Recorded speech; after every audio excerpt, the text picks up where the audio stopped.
Olá, amigos inscritos e membros do canal Spook Houses Casas Assombradas. Tio Spook aqui novamente para mais uma análise relacionada a um rapaz famoso do canal, o Sr. Crone, o Senhor dos Infernos, o filho do capeta, aquele que toda hora inventa algo para fazer. Eu nunca vi um negócio desse. A criatividade do clone realmente me impressiona. Ele tem uma criatividade enorme para poder trazer aí para vocês um conteúdo totalmente diversificado em vou fazer tal coisa, vou fazer isso, vamos fazer tal invocação, agora faz isso, faz aquilo, não sei o quê. E hoje ele encontra-se com o pessoal da Quimbanda. Eu quero deixar bem claro que eu nunca fui da Quimbanda.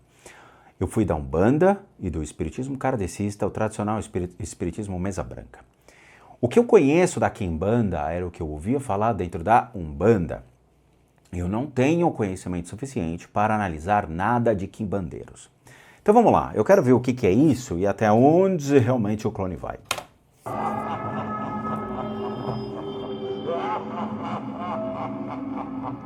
E aí galera, beleza? Aqui quem fala é o Clone trazendo pra vocês mais um vídeo, pessoal. O vídeo de hoje ele é um vídeo que eu vou jogar o tabuleiro Ouija. Não sei se por acaso vocês sabem, me mudei para a Casa Verde, uma antiga casa que eu já morei aqui há uns 2 anos atrás. Eu voltei aqui, pessoal, porque basicamente eu abri um portal há uns 2 anos atrás de algum ritual que eu fiz. Inclusive vocês me ajudaram nessa, pessoal. O ritual que eu fiz que abriu esse portal foi o ritual de invocação ao Satã, onde...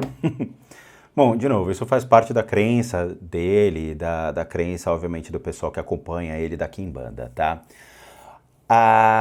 Eu preciso fazer só um comentário, e esse comentário é bem complicado, e é um divisor de águas. Então, eu vou tentar ser polido dentro desse aspecto. Tio, tem alguém atrás do clone? Tem. Já temos um obsessor, e é um obsessor, ponto, acabou, relacionado ao clone, tá? Ele está acompanhando o clone, ele está conectado ao ponto da vontade e está controlando ele de acordo com o que ele quer que o clone faça, o que ele acha que o clone deve fazer. Eu vou explicar isso antes que as pessoas realmente levem para um lado muito ruim. É uma explicação bem complicada.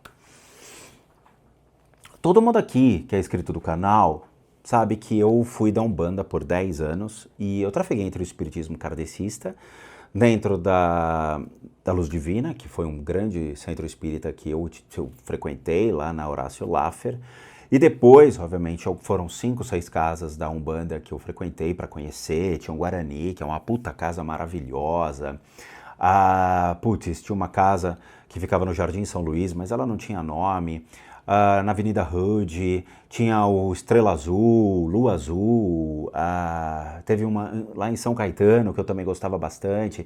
Então assim, eu trafeguei em muitos lugares para poder ter o conhecimento, para poder entender como as casas trabalham. Tinha uma casa que até tinha uma Umbanda diferenciada, que era uma Umbanda dourada. Também era uma coisa meio loucura, assim, criada pelas pessoas, mas a Umbanda virou uma terra sem lei, todo mundo ali criava seus arquétipos da maneira como queria, tá? Tanto que tem uma prova disso, são, obviamente, os arquétipos criados dentro de uma linha do Oriente. A Umbanda não tem linha do Oriente, porra. Sabe, a Umbanda tinha que ser basicamente afro-brasileira, utilizando-se de alguns sincretismos do Brasil, como a gente vê, né? Boiadeiro, não tem boiadeiro na África, mas no Brasil tem, né? Baiano, não tem baiano na África, mas no Brasil tem. E aí foram criadas as linhas aqui do Brasil, diferentes das linhas africanas, tá? A África é muito rica na mitologia, como ela é feita, é muito legal a mitologia africana, né, que parte do princípio que caiu um meteoro na África e de lá saíram 5 deuses, esses 5 deuses cada um foi para um canto, né, o Baluaê, Iemoja, Oxóssi, Exu, você também tem o Ifá, são vários arquétipos que vão para cada lugar e que começam a criar toda a religiosidade africana. Quando eu estive nessas casas, foi um aprendizado muito bom, foi muito legal, tal, mas a gente tem que entender o que está por detrás disso. Na África, você tem um Exu. Um Exu. Um Exu. Você pode ver isso no livro do Pierre Verger. Um Exu. Mas quando chega no Brasil, nós temos centenas de Exus.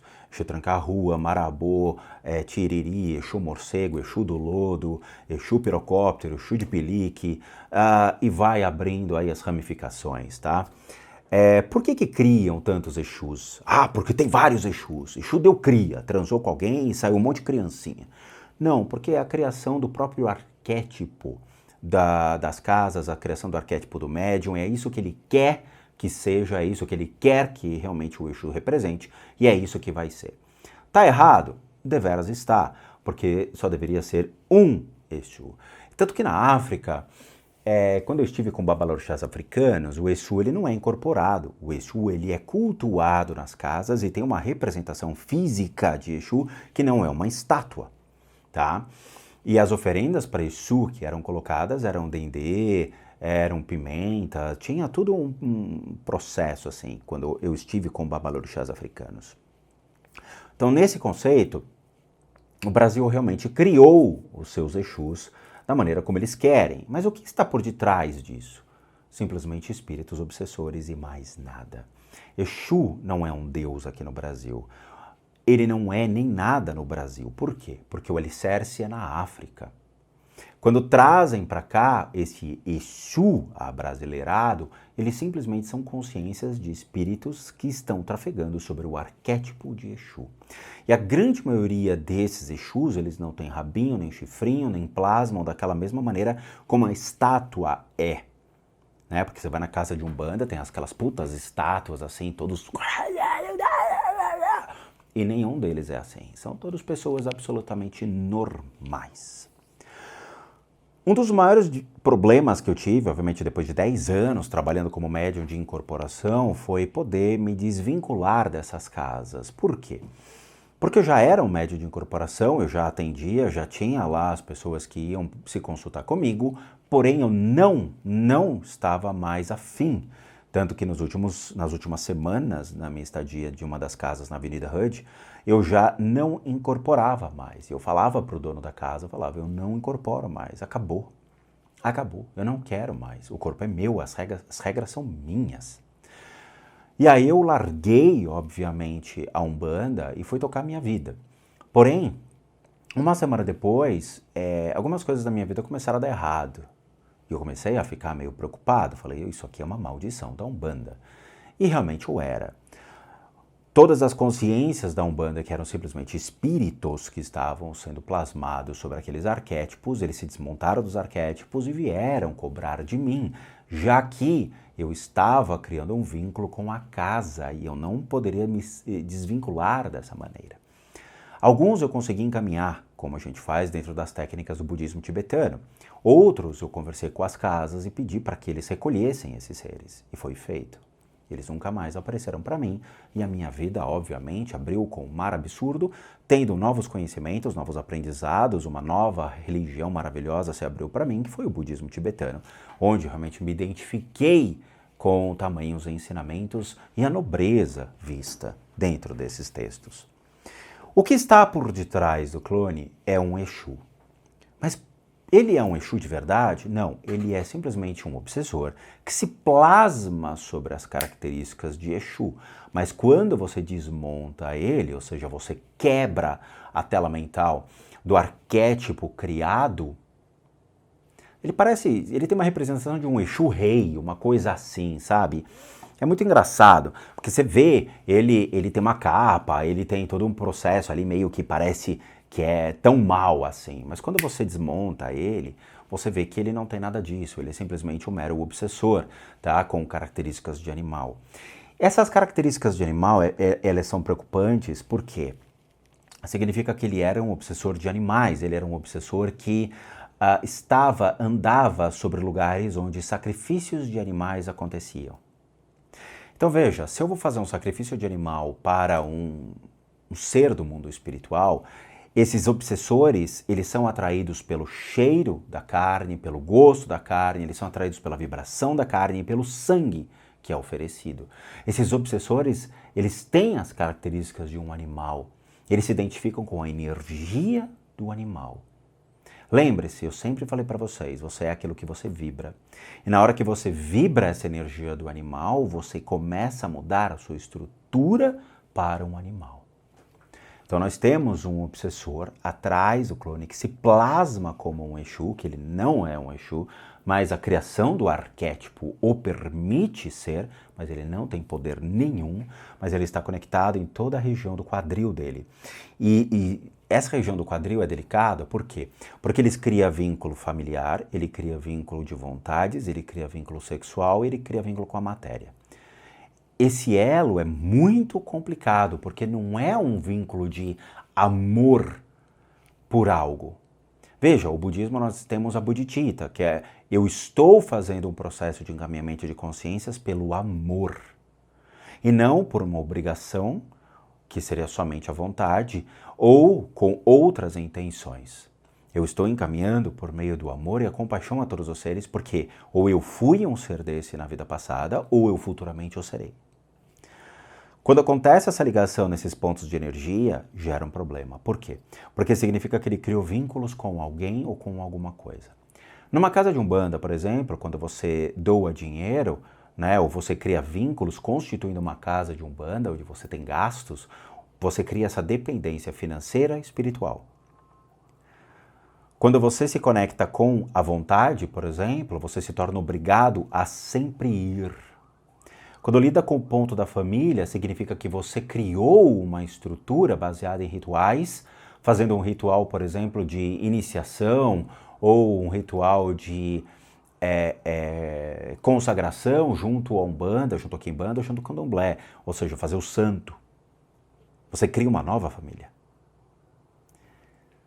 Isso é complicado. Tem até, obviamente, a questão sexual, e a questão sexual é muito interessante porque na casa onde eu estava trabalhando, no Jardim São Luís, um dos meninos que foi trabalhar lá também, ele acabou se envolvendo com uma das meninas, ele acabou casando com ela rapidamente, e depois de 2, 3 meses ela já estava grávida. Tá? E isso é complicado. Então a gente precisa tomar muito cuidado com aonde a gente se envolve, com quem cria laços e a codependência. Porque na hora de cortar esse laço, dói na carne. Dói na carne. Eu falo de coração para vocês, por tudo aquilo que eu vi e vivenciei ao longo de 10 anos, ok? Todas as casas que eu ia, todas, os caras olhavam para minha cara e falavam, quando você vai ter a sua casa? Eu falei, como assim? Você tem a possibilidade, a capacidade de ter a sua casa. Isso eu escutei lá no centro, lá em São Caetano do Sul, na casa, se não me engano, era Estrela Azul, Lua Azul. O dono da casa, que tinha mais ou menos os 100 médios incorporados atendendo ali naquele dia, e ela ficava na frente de uma loja evangélica de artigos, sei lá, alguma coisa de catolicismo, cristianismo, tinha uma loja lá, tanto que tinha um toldo dizendo, respeite a religião assim como você respeita a sua. O cara olhou pra minha cara e falou, quando você vai ter a sua casa? Nunca. Nunca. Tá? Ele tá aqui, bem atrás do clone. A vida é feita de escolhas. Cada um escolhe o caminho que quer. Mas tem que saber depois o que vocês fizeram da sua vida. A vida é feita de escolhas. Ok? Ação e reação. Muitas pessoas entraram para a igreja, se arrependeram. Muitas pessoas se tornaram evangélicas, se arrependeram.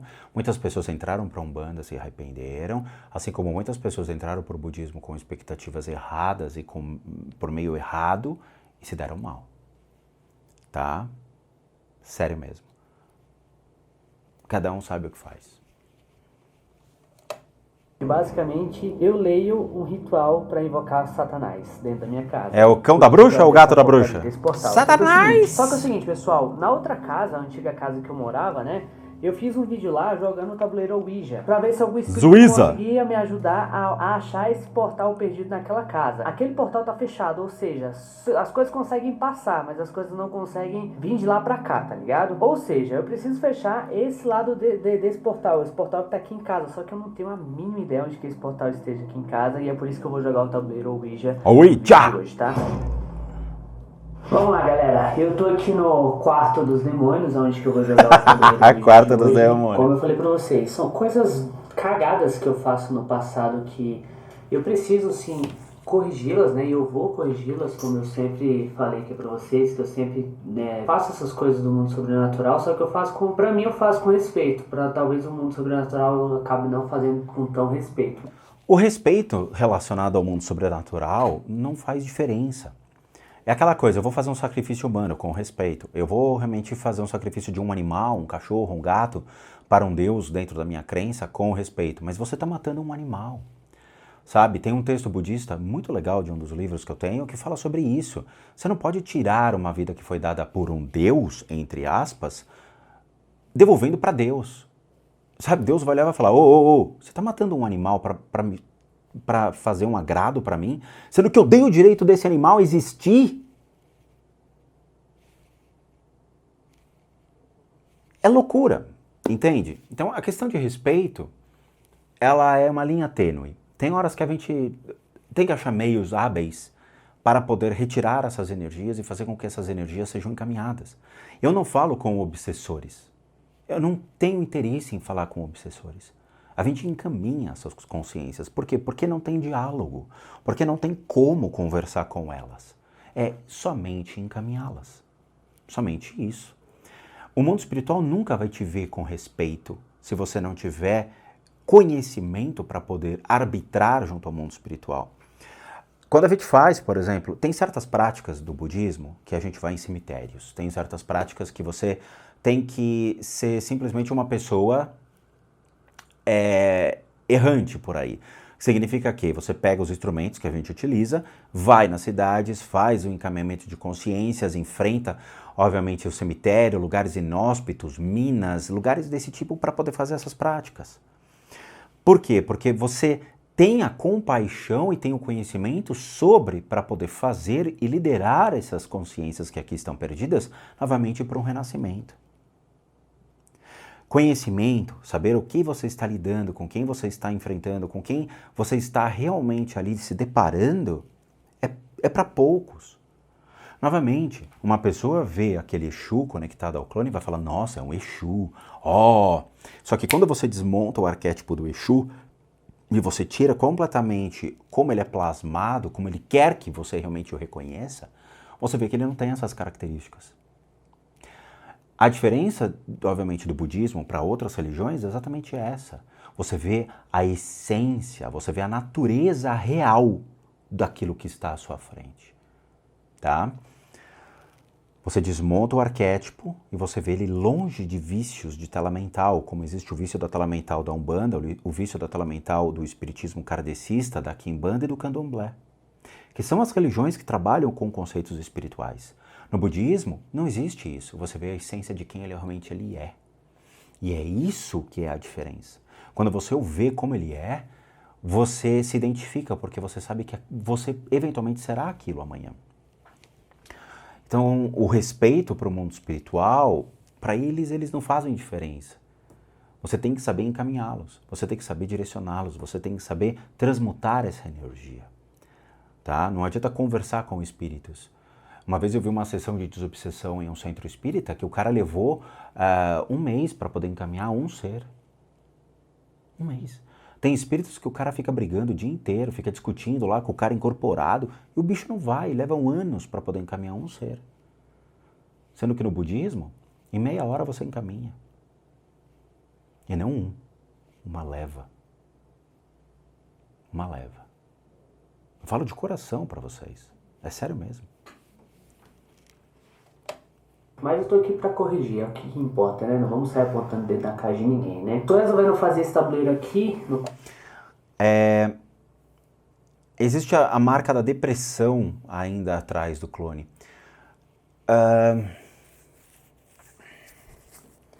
esse é outro assunto complicado. O clone, ele está carregando não só tristezas e frustrações com relação à vida dele. Existem coisas relacionadas ao emocional dele que está muito aflorado, ele está muito cansado, ele está muito, sabe, eu falo de coração porque às vezes gera uma puta frustração, o cara liga a câmera e ele faz um trabalho tão legal, e o clone faz um trabalho legal, sabe? Quer dizer, ele tem toda uma criação da história, ele traz o arquétipo, ele compra, ele investe, e ele não tem, às vezes, a retribuição que ele gostaria de ter. Ele, às vezes, não tem o reconhecimento que ele gostaria de ter, sabe? E aí o que acontece com o indivíduo que passa por isso? Ele começa a se frustrar, ele começa a fazer os vídeos de qualquer forma, eles começam a fazer vídeo só para preencher lacunas ou só para poder ter algum conteúdo. E isso gera estresse, isso gera um desgaste emocional, isso gera um desgaste mental a ele. E dá para ver realmente a energia do emocional dele sendo guardada nas costas. É muito interessante, por mais que o vídeo fique longo, eu preciso falar muito para vocês. Uma vez, um psicólogo entrou em contato comigo. Rodrigo, sim, tudo bem, eu peguei teu contato e tal, eu tô com um problema, eu estou com uma pessoa que está dando sinais de possessão aqui, junto com no meu escritório, no meu consultório, e eu preciso que você venha porque eu não sei lidar com isso. Sem problema nenhum. Fui até lá, o consultório ficava no Butantã, depois ele se mudou para a Zona Leste. Olha que eu dou até as regiões para vocês. E era uma casa de 2 andares, ele tinha uma esposa que cuidava de uma prática de limpeza corporal, que não era muito bem vista, mas ele fazia limpeza intestinal, limpeza de estômago, sabe, aquelas coisas, e ajudava as pessoas. Tudo bem. Mas ele atendia no 2º andar, eu cheguei lá, a menina estava com os braços para trás, assim, estava com a cabeça abaixada. Era isso? Eu acho que era assim. Ela estava com um arquétipo estranho. Eu não lembro se ela estava com a mão travada na cadeira ou com a mão para trás. Isso eu não vou lembrar, mas era uma menina alemã, uma loira alemã. Cheguei lá, ela estava, né, já na posição ali, tipo... E ele estava de pé, olhando, falando, eu não sei lidar com isso. Eu falei, deixa comigo. Eu vou tirar a energia que está atrás dela e vou te mostrar. Ele falou, eu consigo ver, eu sinto essas energias, eu tenho essa habilidade de ver, eu gostaria de ver você fazer. Eu falei, sem problema nenhum. Na época eu tinha os objetos, né, o DORD e tudo mais, e comecei. Dei o primeiro tranco, no primeiro tranco que eu dei, soltou alguma coisa, largou a mulher assim, foi para trás. E era uma energia sobre um arquétipo, um desenho, como se fosse uma raia, ok? Eu só estou te dando o arquétipo. Imagina uma raia, onde você tem essas mãos, né, da raia, as nadadeiras dela, não sei como é que chama tecnicamente, tá? Mas grudada no ponto da frente e ela atrás absorvendo a energia da pessoa. Na hora que eu dei esse tranco, ela soltou, a menina foi pra frente, ele pegou a menina, tirou de lá e o ser ficou num canto. Eu fui e encaminhei. E aí eu perguntei pro cara, você viu? Ele falou, vi, cara. Aquele formato tal, parecia uma raia. Eu falei, porra, o cara viu. E é exatamente isso que acontece quando nós vemos as energias das energias dos arquétipos criados sobre a depressão. Esses arquétipos ou esses tipos de obsessores, eles têm um certo formato interessante, onde eles se conectam realmente nesses pontos das emoções e puxam a sua energia. Você já sentiu falta de ar por um problema emocional? Você já se sentiu exaurido de suas energias por causa de um problema emocional? Já. Quando acontece de uma energia afetar, obviamente, o seu emocional, o seu lado de respiração, o seu pulmão, começa a agir de uma maneira descontrolada. Por isso que as pessoas falam, calma, respira. Essa energia, ela fica nas costas e ela tem mais ou menos uns 40 centímetros, 60 centímetros, assim, ela fica entre a nuca e até o meio das costas e fica conectado no ponto das emoções e age puxando realmente todo o ar da pessoa. A pessoa se sente fraca, a pessoa se sente cansada, desmotivada. tá? E isso daqui é um dos elementos relacionados à depressão. Por quê? Porque quando ele tira sua vontade, tira os seus desejos, tira o seu ar e age sobre os principais órgãos, estômago, pulmão, pâncreas e fígado, você entra num processo tão cansado da vida, cansaço físico que reflete no seu emocional e que você começa a achar que você realmente não está bem. E age exatamente sobre esses pontos. Isso é um padrão, eu já vi muitas e muitas e muitas pessoas. E isso tem que ser tratado, tá? Age em toda a região da garganta, pulmão e nos principais órgãos. É como se realmente fosse um ser que puxa energia e faz com que você enfraqueça. Ele está conectado no clone, tá? Por quê? Porque ele foi criado pelo próprio clone.